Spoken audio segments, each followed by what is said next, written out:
She reached up to the sky of stars and caught the red-hot light of the North Star.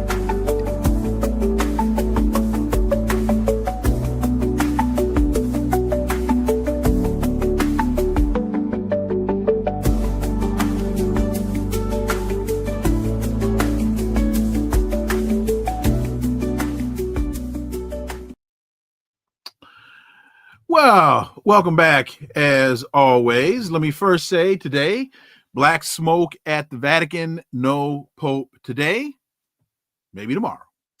How many of you were aware that last week there were rather large protests in the Taiwan capital, Taipei, against the ruling TPP party and President William Lai? Massive protests, over 200,000 people against Lai's reversion to fascism on Taiwan Island. What's happening to democracy in Taiwan, and why is there so little coverage of these protests? Let's connect some dots and find out.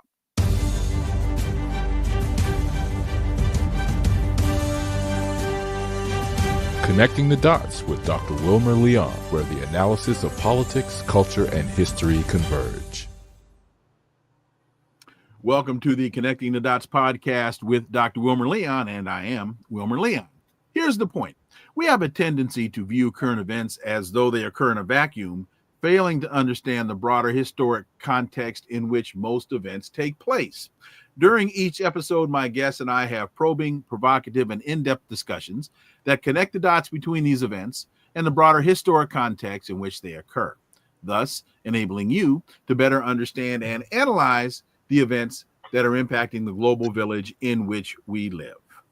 On today's episode, the issue before us is there's a very serious deterioration, or is there a very serious deterioration of democracy in Taiwan? The secessionist DPP party has launched massive recall campaigns against the KMT legislators. The Democratic Progressive Party, or DPP, they strongly advocate for a distinct Taiwanese identity and greater international recognition for Taiwan. They oppose China's claims of sovereignty over Taiwan Island, and the DPP is backed by the US. They are trying to remove all KMT opposition legislators from the legislature, and the KMT aims to preserve the current political and legal status quo in Taiwan. For further discussions on this, my guest is a peace activist, a writer and teacher, a phenomenal analyst, brother KJ No. As always, KJ, welcome back. Thank you. Pleasure to be with you. Before we get to Taiwan, I want to speak to this point in Yemen. And folks, please forgive, this is going to be a bit lengthy, but I think context here is incredibly important. Yesterday, President Trump said that the U.S. will stop bombing Yemen. He said the Houthis said they would not be blowing up ships anymore. President Trump said that the U.S. will stop bombing Yemen, claiming the Houthis, officially known as Ansar Allah, said they would, quote, not be blowing up ships anymore, end quote. The president said that they don't want to fight anymore, and the United States will honor that. He said they have capitulated.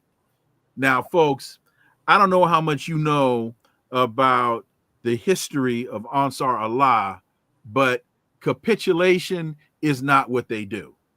Not for the thousands of years that they've been in existence. Capitulation is not what they're about.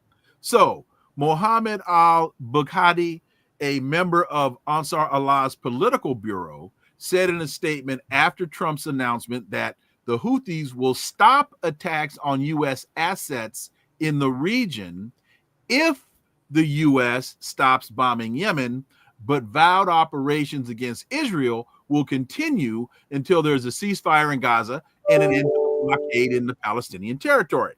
Quote, our military operations in support of Gaza will not cease until the aggression against Gaza stops and the blockade on its residents is lifted, allowing the entry of food, medicine, and fuel.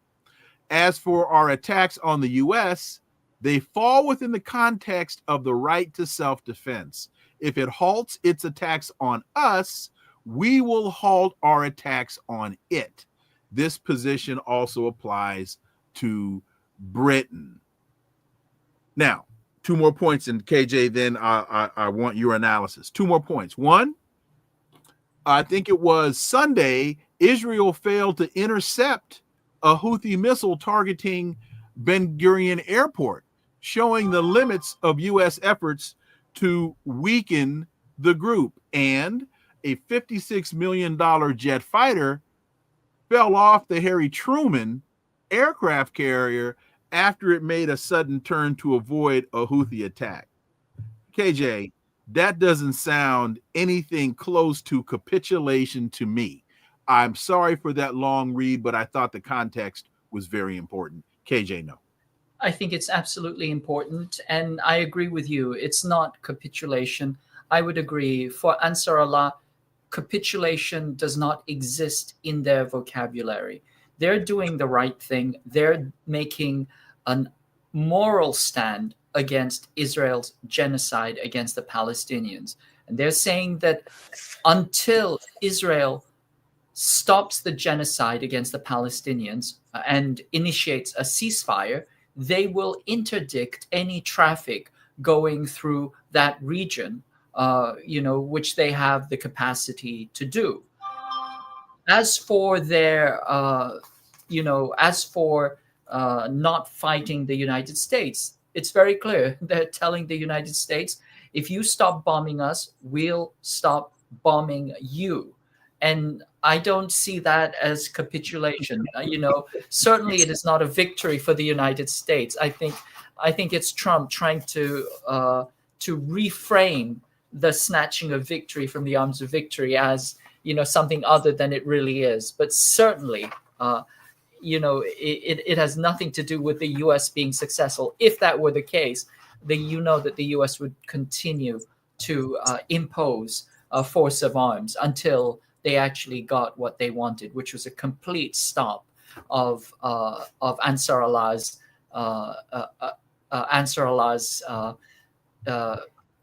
force projection against Israel-bound shipping.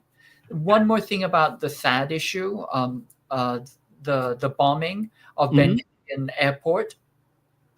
We have to understand that was a missile. Some say hypersonic, others say not. But it was a missile that traveled 1,200 kilometers. In other words, Israel had at least an entire hours of warning that it was coming. So it knew it was coming for 1 hour. And they initiated 4 layers of defenses, including the much vaunted Arrow system and the impenetrable THAAD system. A THAAD is, the THAAD is the $1 billion defense system, and each one of those missiles costs $12 million, and they fire, up to 6 of them at a time. And so for this missile to penetrate 4 layers of impenetrable air defenses and to leave an Olympic swimming pool-sized crater in Ben Gurion Airport sends a very clear message.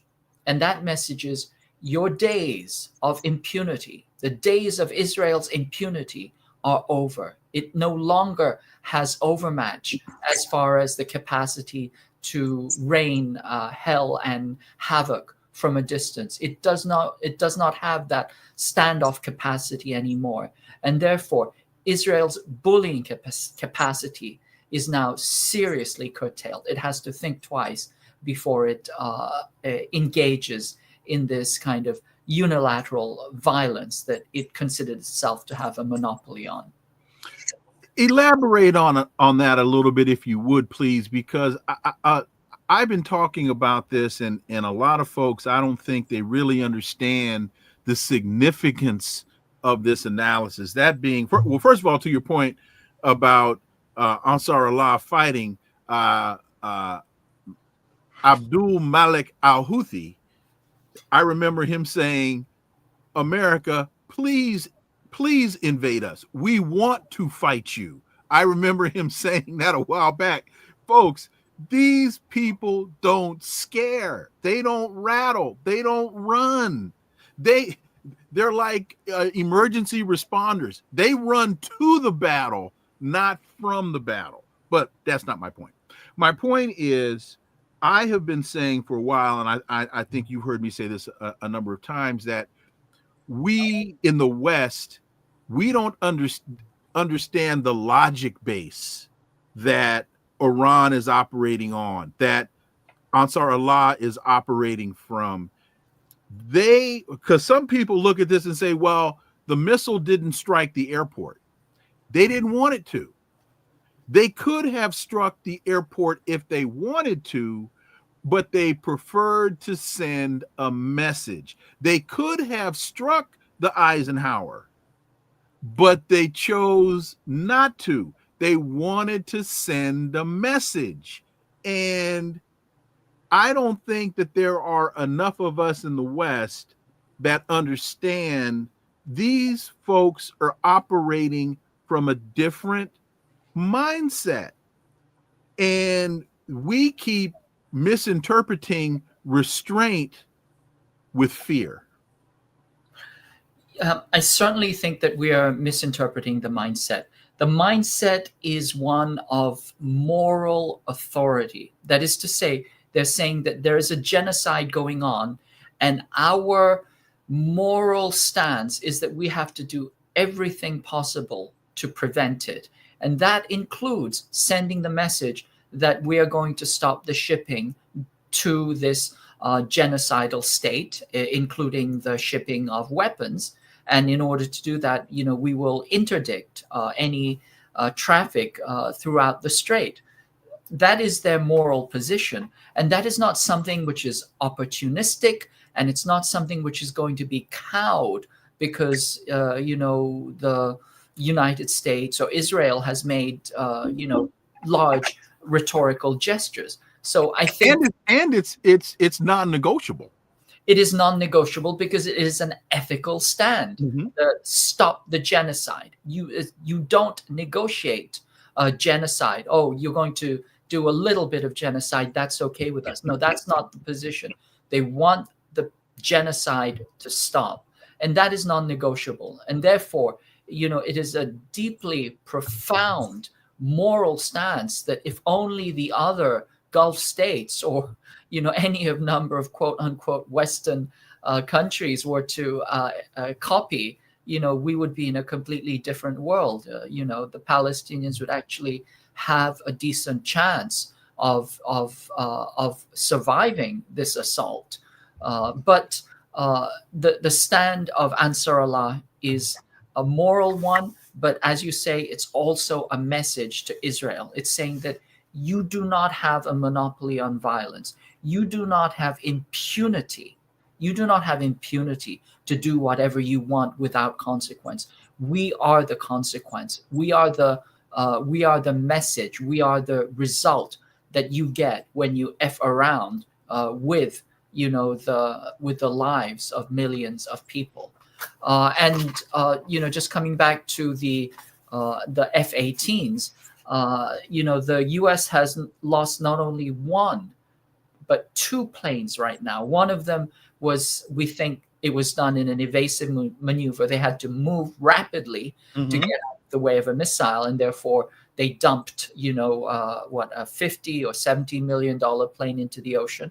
And now it seems that another plane has been lost. So already, the losses are racking up, multiple at least 2 jet planes and multiple drones, which are also, in the tens of millions of dollars range. So they're showing some serious,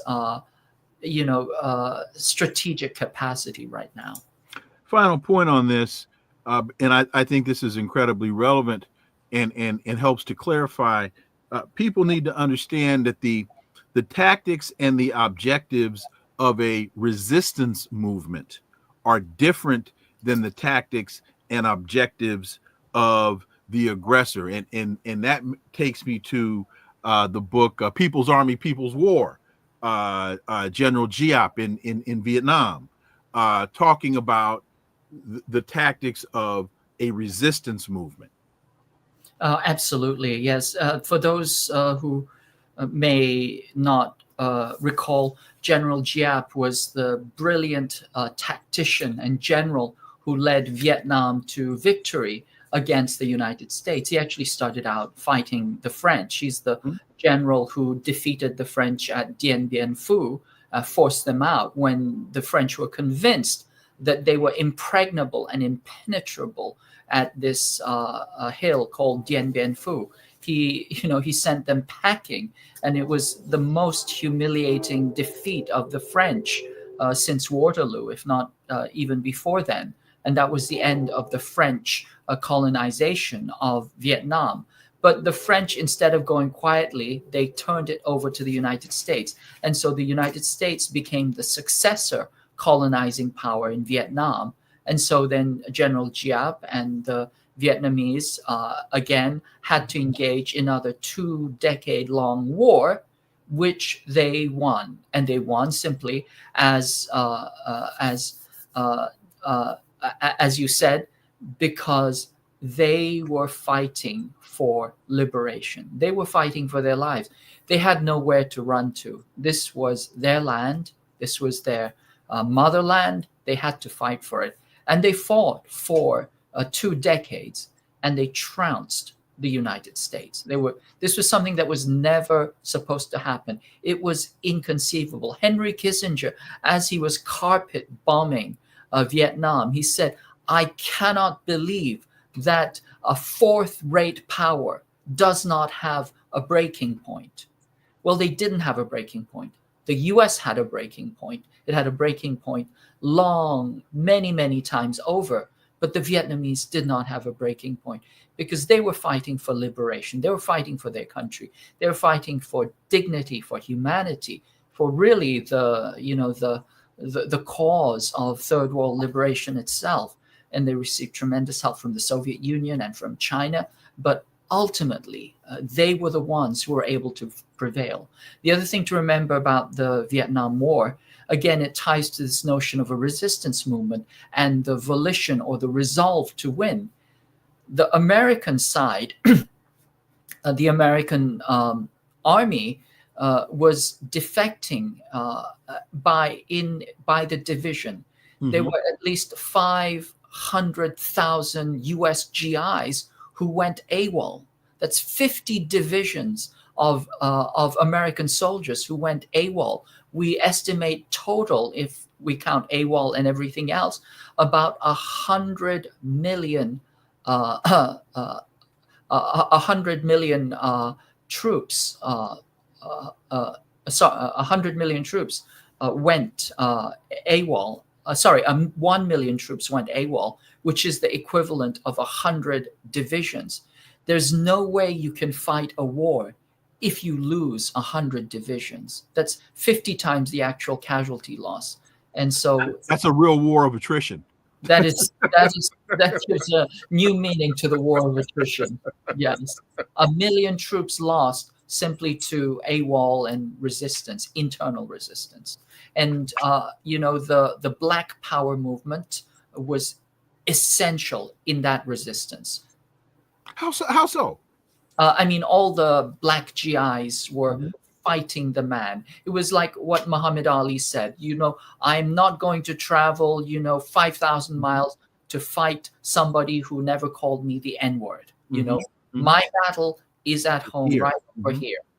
And so you saw the same thing with all the black GIs. It was all about black power. They were not going to keep fighting for the man, for the white master who was forcing them to kill their brown brothers far, far away from home. They saw the fight as being, at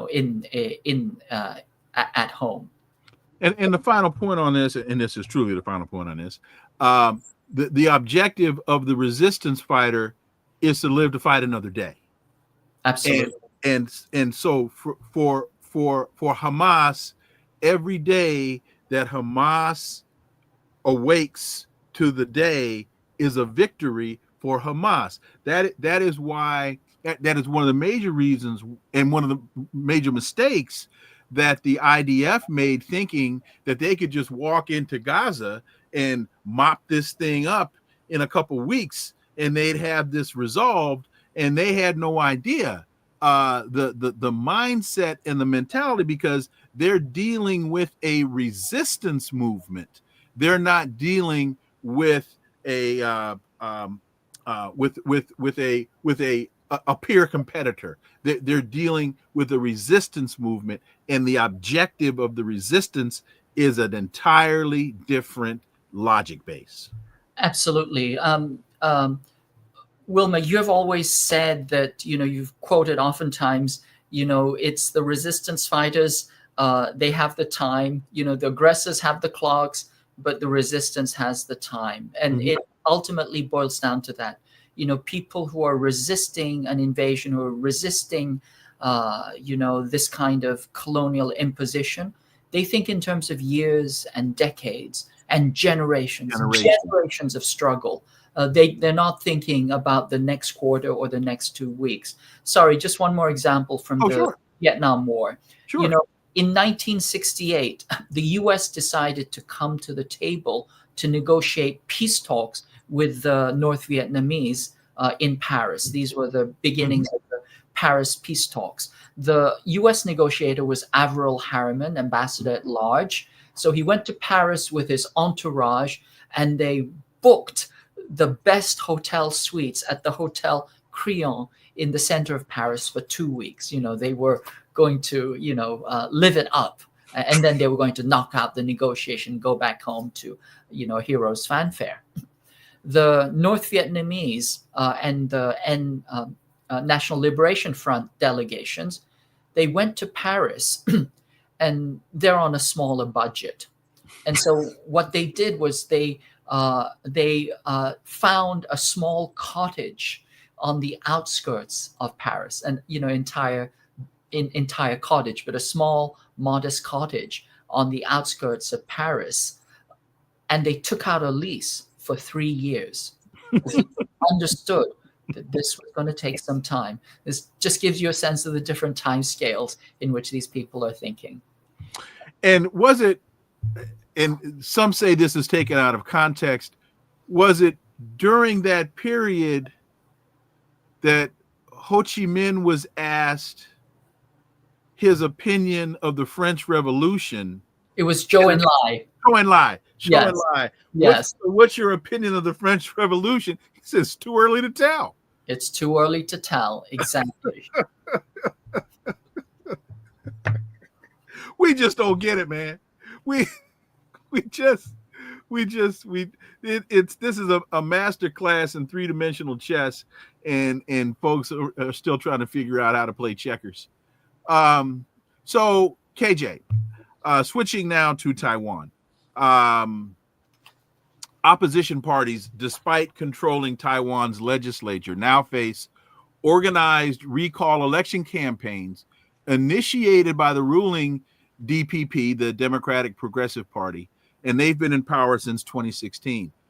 What is the basis of the protests, and why haven't these very large protests been covered in the West? Well, that is the $64,000 question. Why haven't they been covered? And the reason why they haven't been covered is because this is a very concerted effort by the US and all of its media proxies to completely silence this, because there are serious moves underfoot on Taiwan Island. And if this is successful, it's essentially a legislative coup. If this is successful, then we are just one step closer to war in Taiwan against China.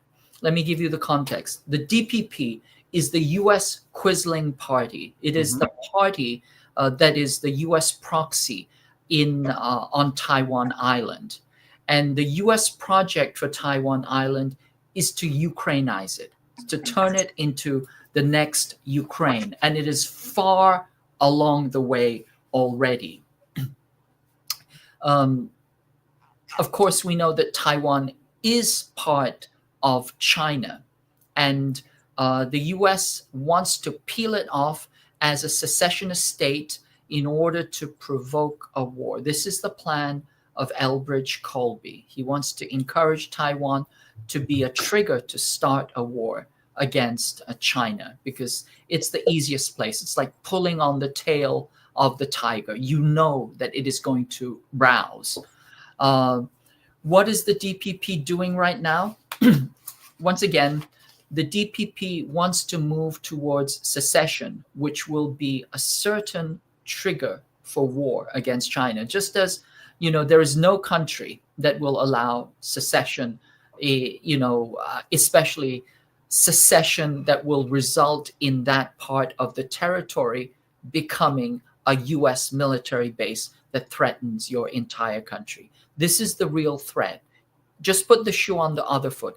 If the Chinese were encouraging California to secede, and there are a lot of people in California right now that do want to secede, but if China were encouraging California to secede, and they were placing PLA soldiers inside of California, and they were packing California with Chinese advanced weapons, and they were putting Chinese politicians in Sacramento, inside the government, would the US consider this to be a hostile act?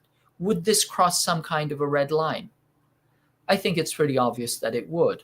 But anyway, this is what the DPP is doing in collaboration with the United States. Now, the latest thing that they've been doing is, of course, as they do this, nobody in Taiwan wants this. The vast majority of people on Taiwan Island do not want this. And so the DPP is reverting to its dictatorial fascist ways. Taiwan, remember, was one of the world's worst fascist military dictatorships until 1996. For most of its existence, it was a fascist military dictatorship under martial law. So anybody who tells you that Taiwan is some kind of model democracy is talking out of their rear end. But what the DPP are doing right now is, very recently, they lost the legislative elections. So the opposition party, primarily two main opposition parties, the KMT and the TPP, they managed to create a majority in the legislature. And right now, the ruling party is a minority in the legislature. That means that they are having difficulty ramming through their aggressive project for Ukrainization.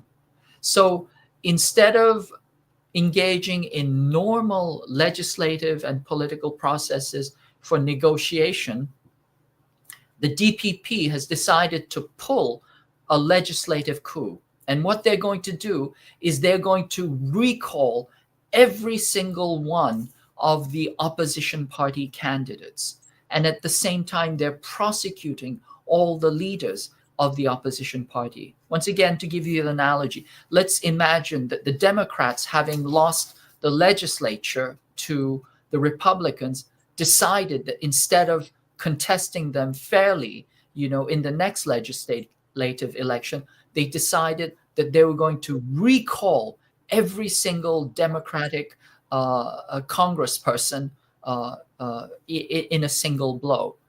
Would that be considered unconstitutional? would that be considered political warfare? Would that be considered a constitutional coup? I think so. I think that it certainly signals something very, very dangerous afoot.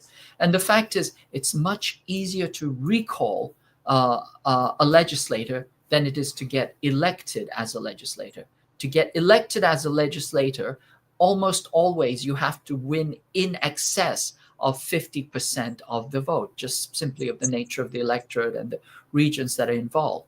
But in order to recall a legislator, all you need to do is get 1% to agree to a recall election and get 10% and to get a 10% mandate that recalls the individual. And so you can see how it's asymmetrical and it's extraordinarily unfair. And so this is what the DPP is doing, because they want to clean out the legislature by using this recall process. And the people of Taiwan are livid. They are furious. And that's why they took to the streets in the hundreds of thousands, possibly 200, possibly 300. I've heard 500,000 people out on the streets demonstrating against the DPP. And the astounding thing, the most astounding thing is not one word in the Western press. Complete silence, complete blackout. And that is the thing that gives away the game. You know that this is concerted geostrategic effort to enable this legislative coup so that the US can progress further in its escalation to war against China. I think this is Memi. That might be Memi. Why does the increased valuation of the Taiwan's dollar, what does it mean? It means that the US dollar is failing, and the US dollar is losing value against all the currencies in the world. Just as when Trump started declaring the tariffs, not only did the stock market tank, but the traditional safe haven, the bond market tanked. And not only the bond market tanked, but in the currency exchanges, the dollar started to tank. And it is tanking all over the world. The US dollar, as we speak, is losing value against most of the currencies in the world since Donald Trump declared these massive tariffs. So it's just a byproduct of the general catastrophe that is happening because of these tariffs. And Dr. Nick says, this is the no quizzling zone. It's the KJ no zone. That's exactly, folks. That's exactly where we are. You have entered the KJ no zone. While government supporters insist that the recall efforts represent legitimate democratic processes, opposition leaders are denouncing them as politically motivated vendettas aimed at undermining legitimate election outcomes. You've touched on, you just gave a very insightful comparison between what they're trying to do in Taiwan with how that would play out here. And what I think people need to pay attention to here, and just to reiterate, is that, usually when you have recall elections, it's the minority party that's looking to strike a blow against the majority party. But here, if I understand this, what we have is the majority party is trying to cleanse itself of the minority opposition. And hence, that would be textbook example of undemocratic, KJ. I absolutely agree with you with a minor precision. It is the incumbent party that is trying to purge the opposition from the legislature. Technically, inside the legislature, the incumbent party is the minority because they lost the legislative elections. Okay.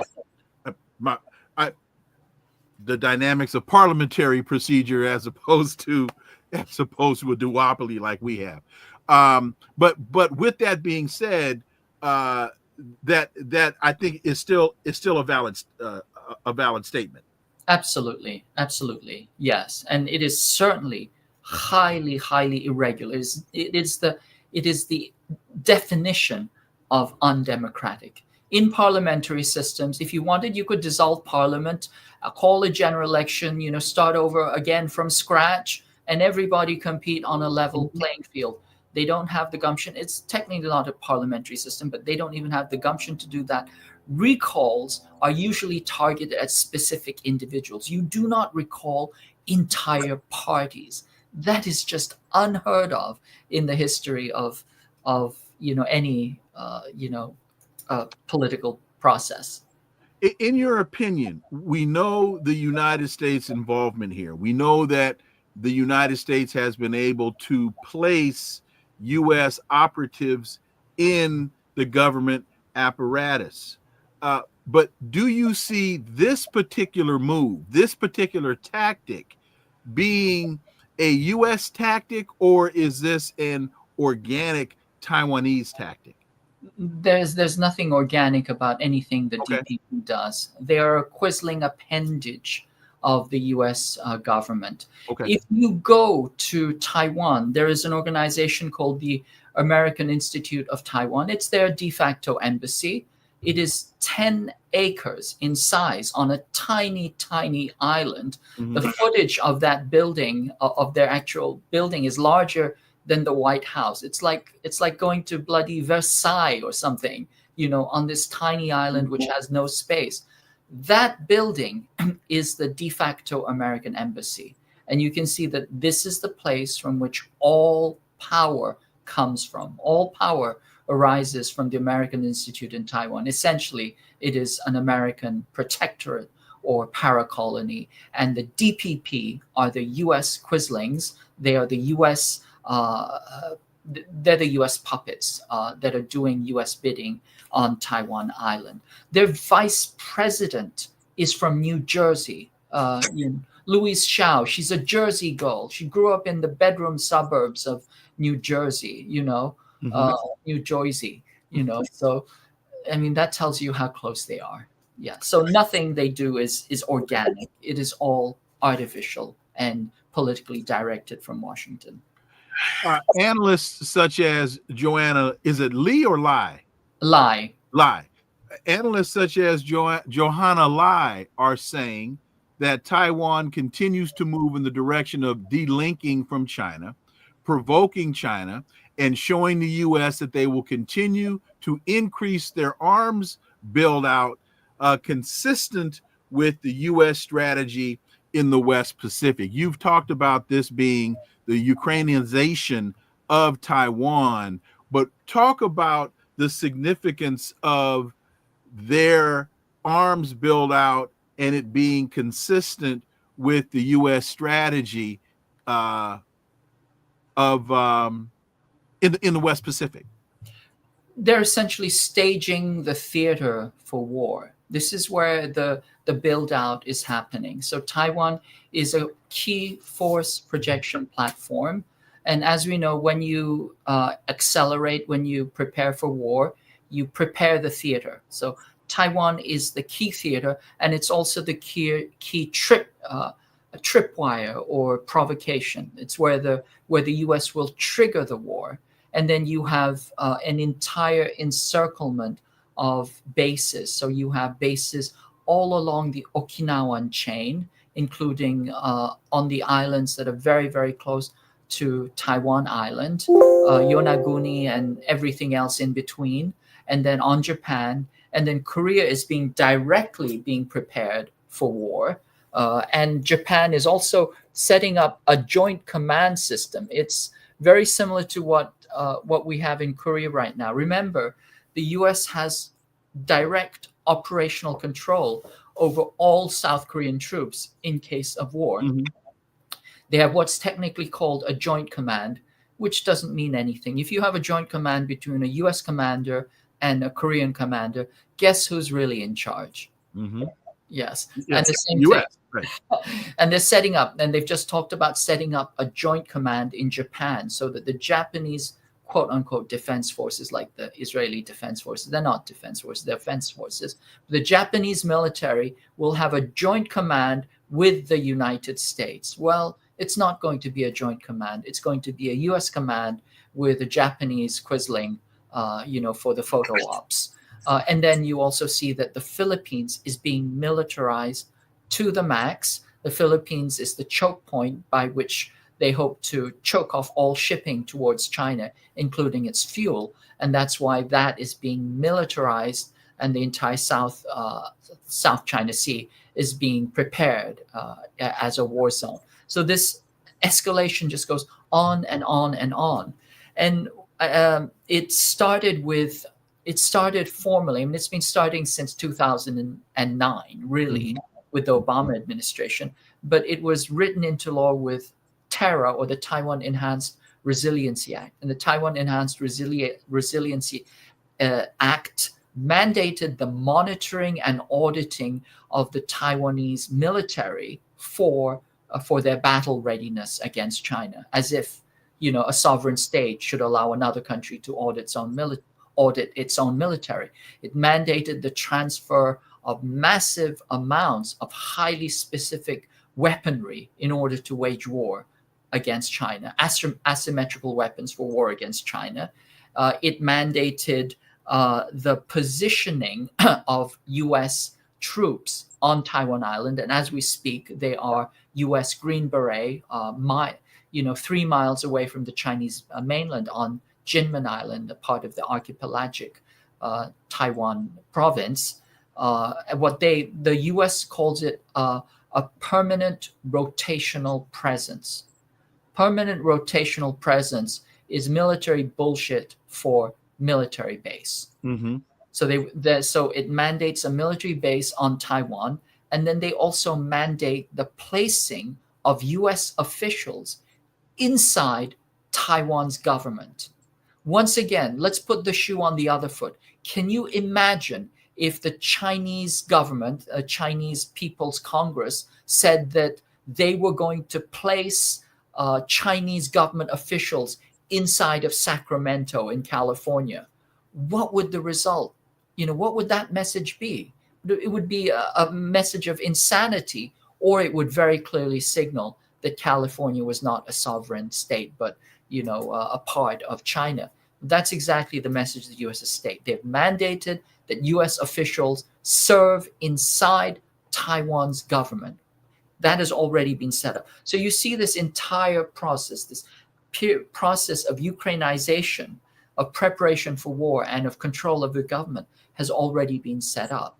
And the kicker is that the man who is one of the key architects of this, Elbridge Colby, has just recently, last month, he was appointed the Undersecretary of Defense for Policy in the Pentagon last month.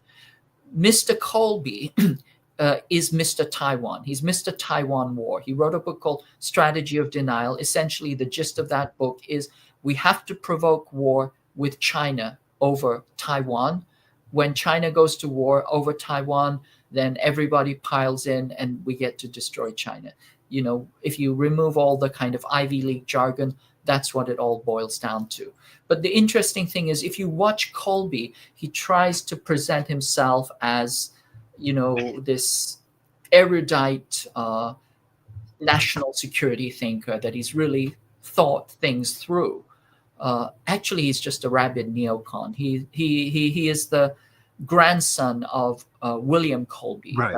Head of the CIA. So it's just kind of blue blood, a deep state agenda inside him. But sometimes you can see him argue with Lyle Goldstein, who's a professor at the Naval War College, who has spent his entire career analyzing a war with China over Taiwan. And Lyle Goldstein, his informed, realistic, expert opinion is that don't even go there. There's no way that we can win a war against China over Taiwan. And besides, it's a family quarrel. We shouldn't get involved. Taiwan is not going to be a springboard for China to expand. It has no such designs to do so. But more than that, if we got involved with this, we would get our rear ends kicked in this. There's no way we can win the war. And if you look at Elbridge Colby's response to that, his response is, we have to do it anyway. We have to do this, which lets you know that he has no interest in defending Taiwan. He just has an interest in provoking war. A couple of things. One, you put it in the context of a family feud, which makes me think about the adage, I may fight with my sister all day, but don't you think that you can fight with my sister? You're going to have a problem with me that you don't want to have. To David K, did Dr. Wilmer play lacrosse at Hampton University? No, I did not. There was another Wilmer, my son, Wilmer IV, who played lacrosse at Hampton. Kevin Baptiste, thank you so much for that $5 sticker. And KJ, talk about the fact that there are a number of opposition leaders that have been arrested and put, basically, they're incommunicato. They've been put in prison for months. Yes, Mr. Baptiste is right on. He's right on top of his news. And that is absolutely correct. For example, the key opposition leader of the TPP, he's the head of the TPP. He has been put into prison for 6 months. And get this, without any charges. Okay, how is that possible? Because Taiwan, as I said before, has its genealogy as one of the worst military dictatorships on the planet.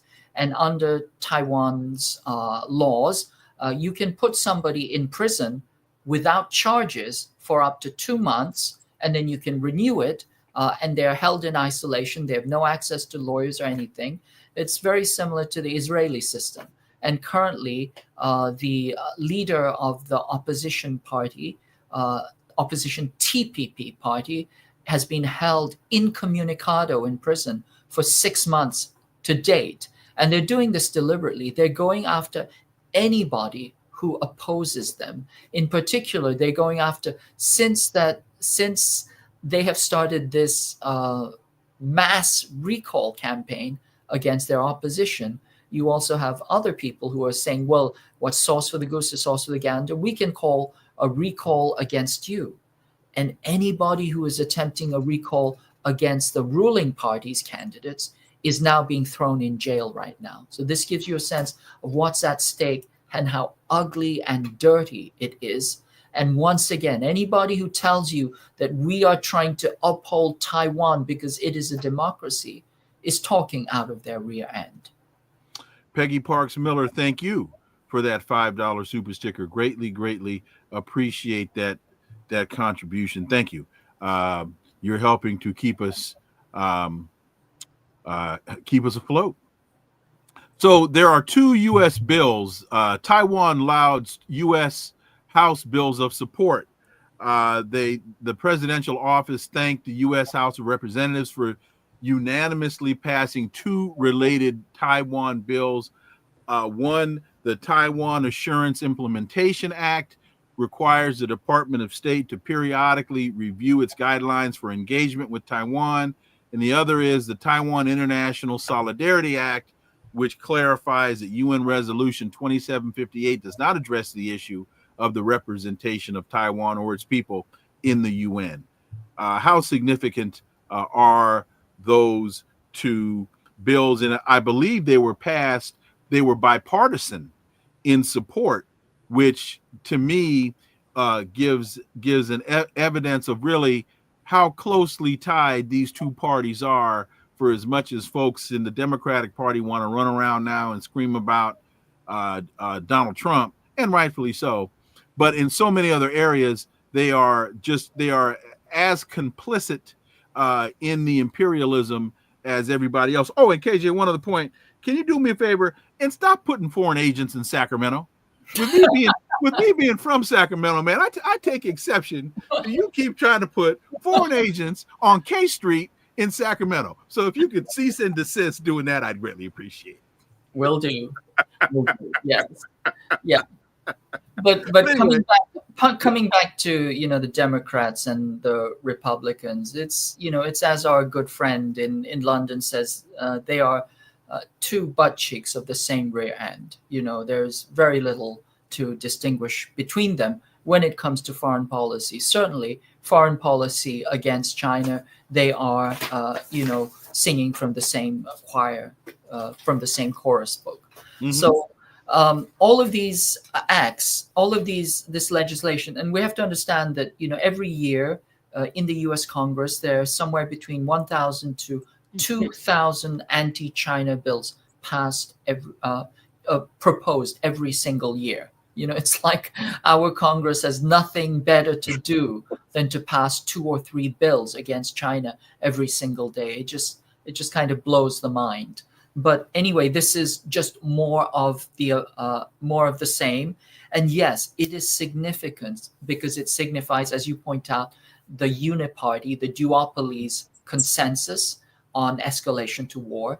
And it's significant because it signals that there is consistent and constant pressure to escalate to war. Why are these 2 bills related to escalating to war? The first one is really a kind of reaffirmation of TERRA, Taiwan's Enhanced Resiliency Act, which I pointed out was the Ukrainization bill of Taiwan. And then the newer one regarding 2758 is just an in-your-face insult to China and the global community and to international law, sending the message, simply saying that we don't care what international law says. We don't care what the international precedents are.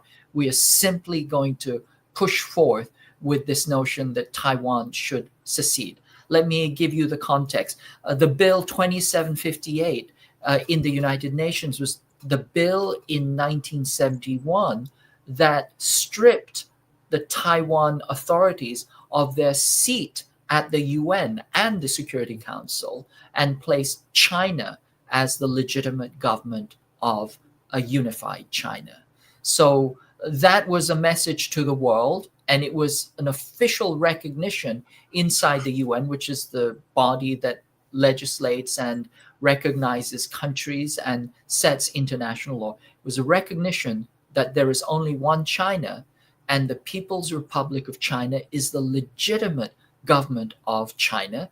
And this was what the entire UN General Assembly agreed to. This is the consensus of the international community, and this is statute inside international law. And the US is saying we thumb our nose at that. We don't care what that legislation said.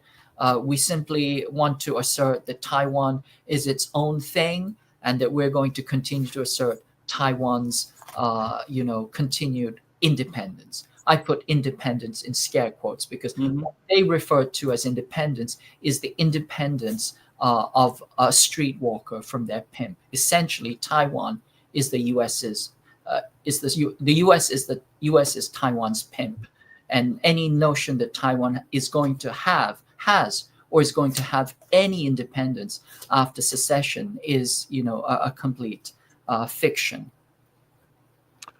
So while the United States is losing in Ukraine, and while the United States and its quisling Israel are meeting incredible resistance in occupied Palestine, China's Shandong carrier is afloat, and it's demonstrating a show of force as the U.S. and the Philippines are engaged in joint drills in the Luzon Strait.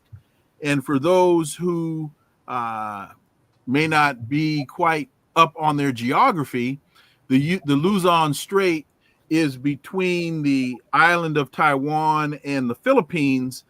In the Philippines, well, is that the Philippine Sea or is that the South China Sea? The world calls it the South China Sea. Okay. Except for the Philippines, the same way that the U.S. calls the Gulf of Mexico the Gulf of Mexico. Okay. Canada. Okay. So what is China's response by sending its carrier out? First of all, what signals is that sending, and are the signals being received? I don't think the signals are being received because I think that they don't want to be received. I don't think the U.S. wants to be, it's pretending to play dumb, but The Chinese are sending the message that, you don't get to have unlimited power projection, certainly in our front yard, which is what the South China Sea is. It's literally. That's why it's called the South China Sea. It's why it's called the South China Sea. Not in Wisconsin. Right. Remember, the South China Sea is China's ocean-bound artery. It's where 70% of China's trade passes through. 70% of China's fuel passes through, oil, and about $5 trillion worth of goods.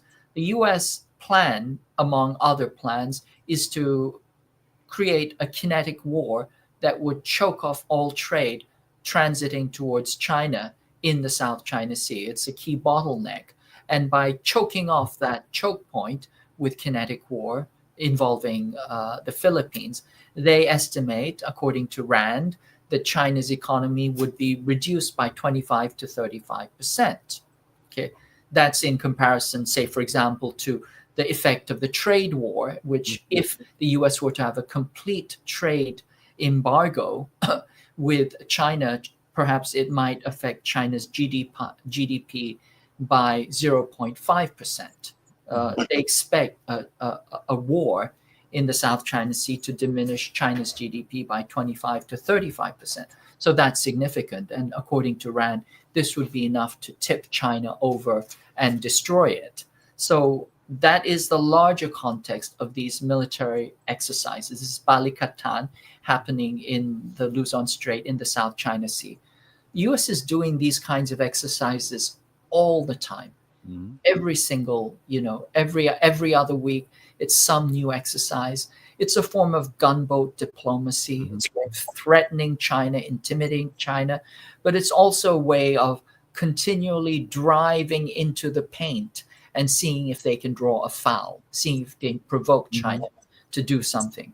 China has always been very, very circumspect, very, very, careful, but still the constant provocation is very worrisome because it could actually lead to kinetic exchange, which could then be used because the United States has a mutual defense treaty with the Philippines as a pretext to escalate to war.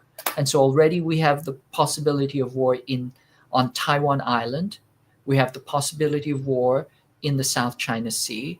We certainly have the possibility of war on the Korean Peninsula. They're doing live fire exercises every other day. In fact, the most recent exercises, they bombed 152 houses by accident because they were, these live fire exercises were so intense. And this actually approximates what happens in real war, which is that, 1/3 of all casualties are caused by friendly fire. So they're actually rehearsing friendly fire incidents, if you will.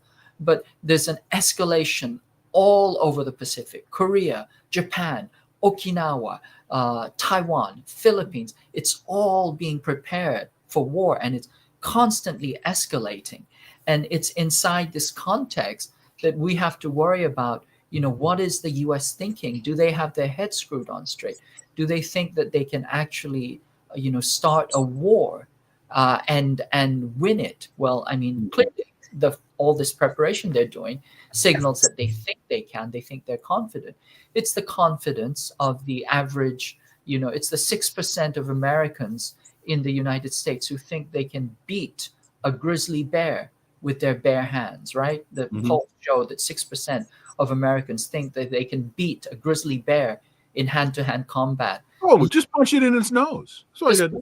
Well, actually, there's a little diagram. They say you make a feint and then you slip around behind it and you put it into a choke, and then it will tap out. What they don't understand is a grizzly bear is like Mike Tyson 5 times over with claws, right? So that's who they're going to, defeat in single combat. But yeah, I mean, it's easy, right?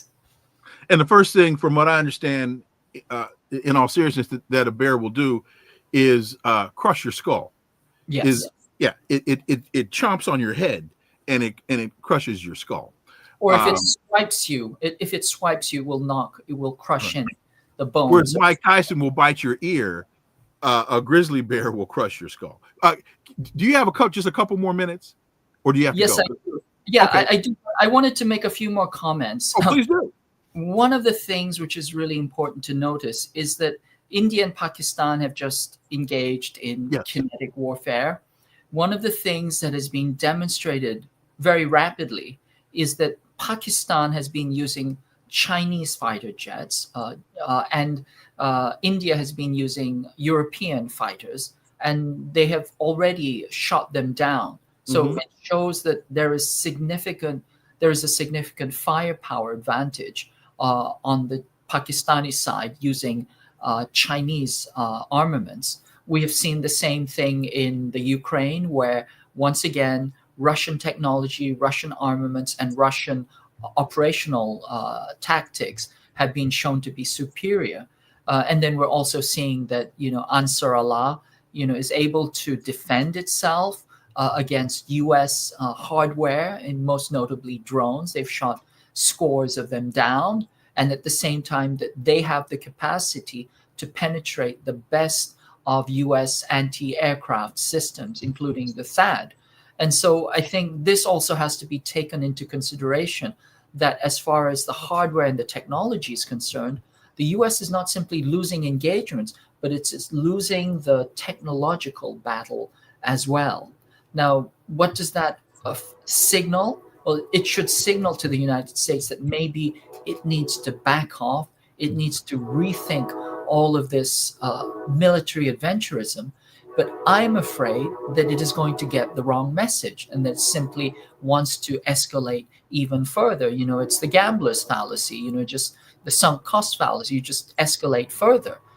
And ultimately, Wilma, the thing that I'm most concerned about is that if you watch all of these conflicts happening, already we have them in West Asia, we have them in Europe, we're seeing them being prepared all over Asia.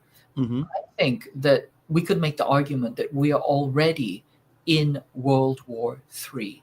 Remember, World War II didn't just start with the invasion of Poland. There was the invasion by Japan of China, the Mukden incident, 1931. There was the invasion of Ethiopia by Italy. And then there was also the Spanish Civil War. We can all see these wars as an interconnected spectrum that eventually led to, global war. And I feel like all these, conflicts happening all around the world are really a signal that we're already in World War III. And because the show is called Connecting the Dots, that's exactly what you're doing. And I think we are even closer to World War III than we were with the incidents that you just mentioned, because of the interconnectivity. The geopolitical dynamics are now so much more interwoven than they were then.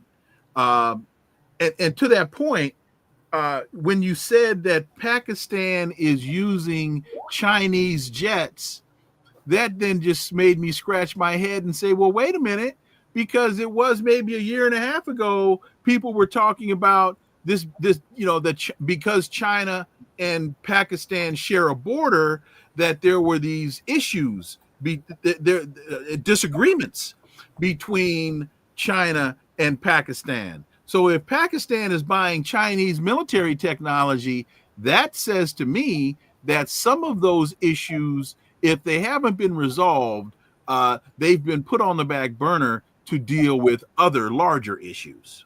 Yeah, I think most of those depictions are wrong. China has always referred to Pakistan as our iron brother.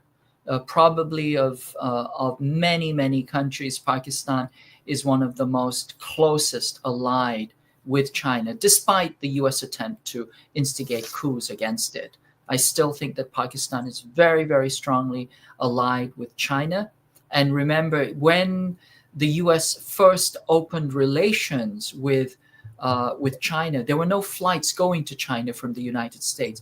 They all had to go to Islamabad. And then from Islamabad, Henry Kissinger took a flight to China. So Pakistan has always been instrumental in China and global relations. So certainly the notion that somehow that Pakistan and China were, on the brink of a significant conflict is completely misguided. And the proof of that pudding is the fact that China was selling Pakistan its most advanced jets, and these jets have been shown to be superior to the European jets.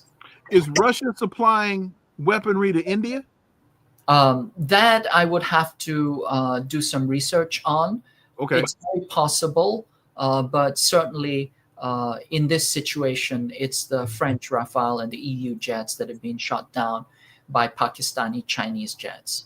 So to that point, it's not as simple as is Russia supplying weapons to India or is China supplying weapons to Pakistan. It also has to do with, if so, what weapons are being provided. Definitely.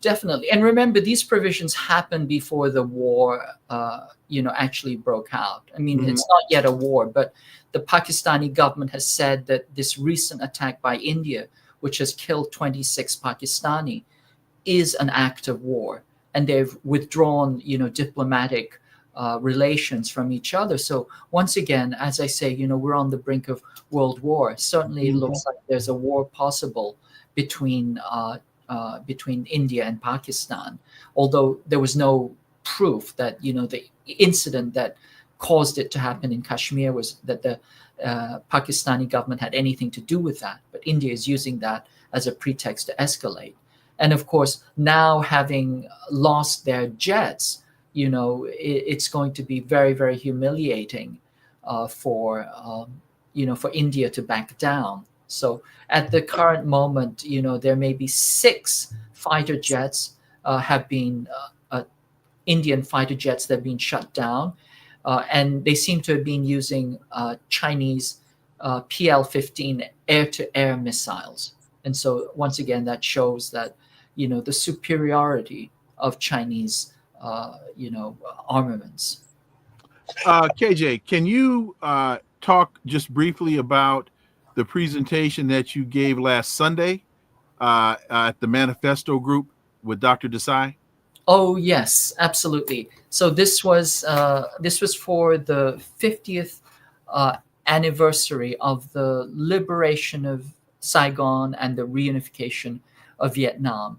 And what I did was I showed first the extraordinary violence that the United States exercised against Vietnam, in particular, the Phoenix program, which was a program of torture and assassination conducted against civilians, funded by USAID. We talked about the bombing.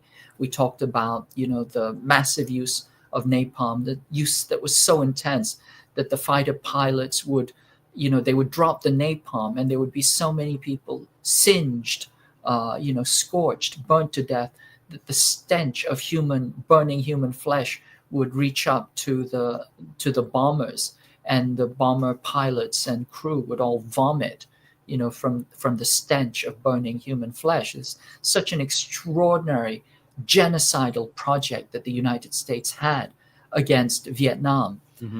And as well as, the dioxin, the Agent Orange, all of that. And yet, first, the extraordinary courage of the Vietnamese and the NLF, the Viet Cong, in fighting against this incredible, overwhelming military force, enough that they were able to beat it back and beat it down. And eventually the US had to retreat. And then also the role of various movements in the United States in preventing and ultimately removing the US's resolve to fight. And I'm talking about, the civil rights movement, the anti-war movement, the Black GI resistance movements. These were all essential in, sending the message to the ruling imperial elite that you cannot wage this war anymore. And ultimately the people of Vietnam were able to liberate themselves. In the presentation that I did for the International Manifesto Group, you can look it up on YouTube, I show some of the images that come out of there, just really, really stunning. For example, there's one image which I really love, is like you look at the street and it is filled with boots, and it looks like there was a rapture, that everybody was, pulled up into heaven right out of their boots and clothing.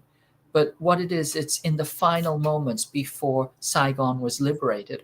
All the South Vietnamese soldiers were rapidly stripping off their clothes and taking off their boots and just dumping them on the ground and changing into civvies and then running away, which I think is just such an iconic image. It was like the rapture, but it is really the sheer cowardice and the lack of resolve to fight what they knew was a wrong and immoral war, which the U.S. had already abandoned by then. A couple more questions, if you don't mind. There's an article about China avoiding the so-called disruptive de-dollarization. This is from the South China Morning Post. Despite U.S. trade war, findings come as some analysts have raised the specter of China selling off its U.S. Treasury issued assets. China holds, I want to say, about $770 billion in U.S. Treasury securities. And you made a point earlier about China not being reactionary.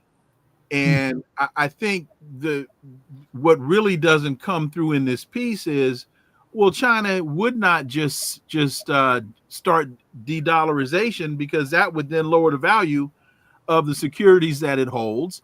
That would cause a greater disruption in the global economy, and China's not trying to do that. They're incredibly strategic. They are incredibly patient, and to do something such as rapid de-dollarization, they'd be cutting off their nose to spite their face. Absolutely, yes. So they're not going to do a fire sale of their own treasuries, which would do, amongst other things, simply because it's a fire sale, it would devalue their holdings. And it would also send a very, very bad message to the United States. It would send a message to the United States that we are trying to, that it would be just a full frontal financial attack. And so they're not doing that, but they have been de-dollarizing slowly. Mm-hmm. China has $3 trillion worth of foreign reserves. Up till a few years ago, it had about 1.3 trillion held in US dollars, and it's reduced that by over $500 billion. So they're slowly discarding it, and they're transitioning into other stores of value, such as gold and other systems. But the process of de-dollarization is not something which is just happening with China. It is actually happening across the world. In the last 20 years, the reserve currencies have, the US position as the global reserve currency has slowly been attrited, and it's used less and less in global exchange. And at the same time, the basket of currencies that countries use in mutual exchange has transitioned into about 40 different key currencies, including the Chinese yuan. And at the same time, the Chinese are building out the infrastructure of a global financial system, which will bypass the dollar and the systems related to dollar hegemony completely. Final question for you, and thank you for the additional time. I cannot have a conversation with you without asking your take on the latest developments in the Alliance of Sahel States, particularly with Burkina Faso President Traoré, and the speech that he gave, where he just looked Donald Trump in the eye. Donald Trump, basically said, "I don't understand this all of this confusion and all of this mess in Africa." And he stepped to the stage and says, "No, you've got this all wrong." Your thought, because a lot of people still aren't paying attention to this. Could very well be a tremendous pivotal moment, not only for African countries, but on the geopolitical landscape as well. Yes, absolutely. So he is sending a message that he's not going to be trifled with. He's not going to be pushed around. So Ibrahim Traore has been right now being compared to Thomas Sankara.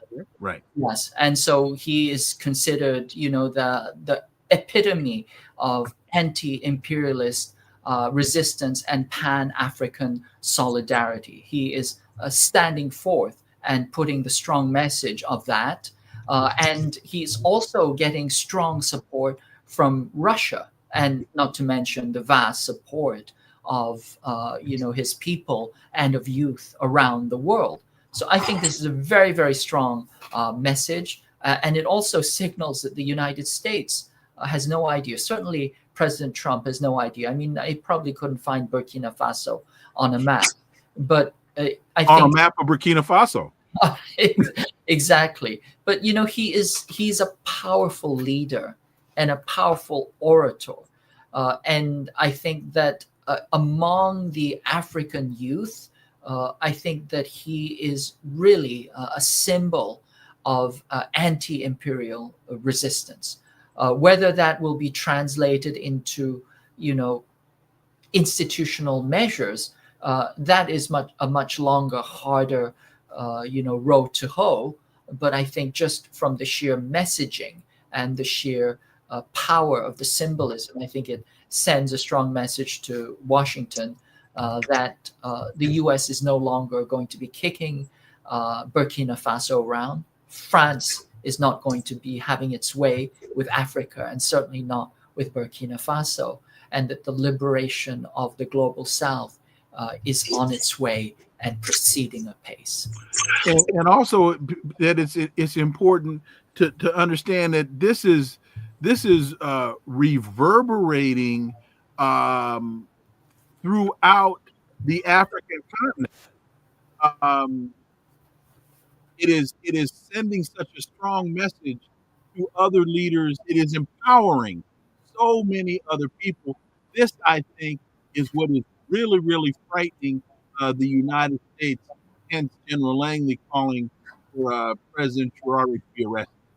Absolutely, yes. The fact that they were able to foil a plot to overthrow them on April 16th, and then that they have stood up and fought back.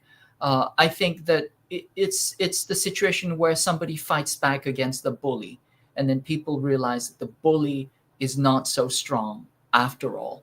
And by sending that message to France and sending the message to the U.S. and to ECOWAS, and by claiming the mantle of Sankara, I think that it is sending a powerful message. This is why the U.S. is deeply worried about this.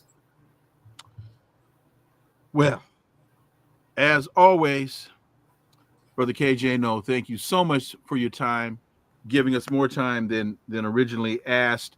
As always, brilliant analysis, and always look forward to having you back. Thank you. Always a pleasure. Thank you, KJ.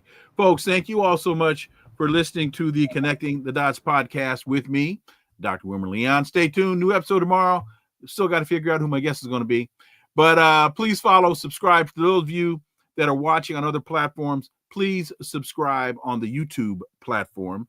Leave a review. Please share the show. You can follow us on social media. All the links are below in the show description. And remember that this is where the analysis of politics, culture, and history converge. That talk without analysis is just chatter. And we don't chatter here. Why? Because it's rhetoric free. See y'all tomorrow. Until then, I am Dr. Wilmer Leon. Have a wonderful remainder of your day. Peace.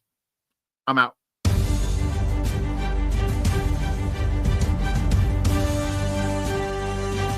Connecting the Dots with Dr. Wilmer Leon, where the analysis of politics, culture, and history converge.